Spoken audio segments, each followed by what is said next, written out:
Hiya, I'm Martin, I'm an account manager here at Verplas, and today I'm going to show you how quick and easy it is to assemble our Rapid Self-Seal Thermal.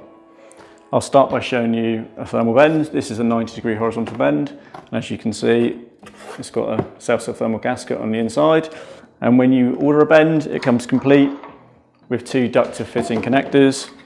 As you can see, it's got like a set of teeth on here if you like. So what you do is you take the ductive fitting connector, you would simply push it into the open end of thermal duct, which I've done previously, so you'd end up like this. You take the thermal bend and you simply click it into place as so. That locks in place, it gives you a nice airtight seal, and then there's no need for any tape, sealant, screws.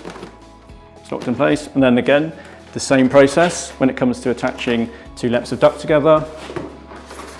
You take a duct to duct connector, push it in one end of the thermal duct as I've already done, and then simply push the two lengths of duct together, again giving a nice airtight seal. When it comes to fixing and securing the thermal duct in place, we would strongly recommend use of galvanised banding. As you can see here, this is a PVC coated banding. The reason being the PVC coating protects the thermal ducting from the sharp edges, so it stops eating into thermal ducting itself. We'd recommend using some form of support clip banding such as this every 750 millimeters when securing the duct. The thermal ducting is available in 4 sizes. That is 2 in round, 125 millimeter and 160.